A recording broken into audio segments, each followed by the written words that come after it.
Her eyes nearly fell out of her head when she saw Nick's little son get into the driver's seat. Then they drove off. Judy was shocked and confused. She hopped in her cart and followed them to the coldest section of Zootopia, Tundratown. Nick's son was using his little paws to make molds in the snow, which Nick then put sticks in. Then the two poured the juice from the melted jumbo pop into the molds to create dozens of smaller pops. Judy looked on, scandalized. She couldn't believe it. Judy followed them again, this time to Savannah Central, where they set up a stand and sold popsicles at marked-up prices to lemmings.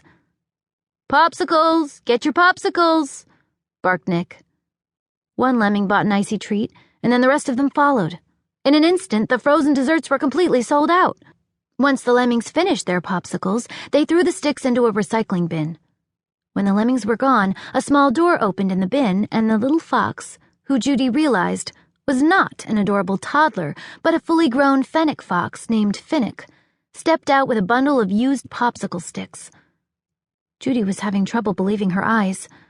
She continued to follow Nick and Finnick to Little Rodentia, where Nick plopped down the bundle of used sticks in front of a mouse construction worker and shouted, "Lumber delivery!"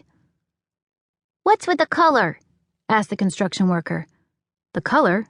It's red wood," answered Nick, shrugging off the question as he accepted his payment. The construction workers hauled the sticks away, and Judy watched in awe as Nick handed Finnick his share of the cash. $39.40. There you go. Way to work that diaper, big guy. What, no kiss bye-bye for Daddy? Nick asked jokingly. "You kiss me tomorrow, I'll bite your face off," said Finnick in a deep voice. "Ciao." Finnick hopped into his van and drove off, blaring loud rap music. Judy appeared in front of Nick, her face burning with anger.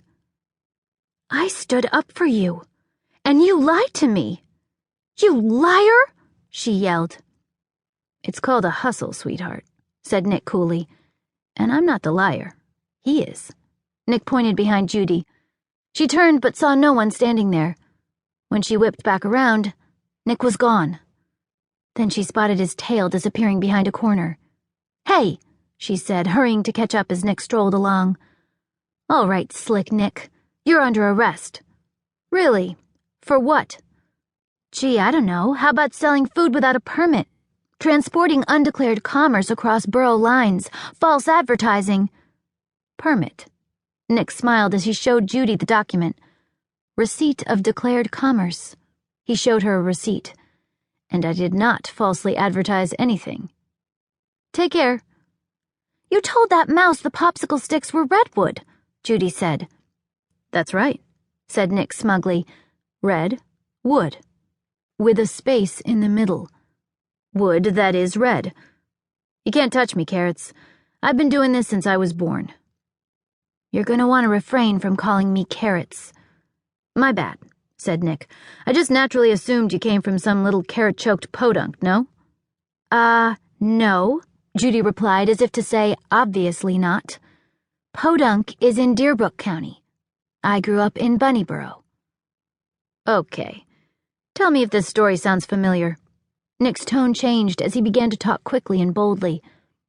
"Naive little hick with good grades and big ideas decides, hey, look at me, I'm going to move to Zootopia where predators and prey live in harmony and sing Kumbaya, only to find, whoopsie, we don't all get along.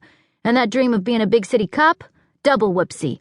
She's a meter maid. And whoopsie number threesy, no one cares about her or her dreams. Soon enough those dreams die and our bunny sinks into emotional and literal squalor, living in a box under a bridge.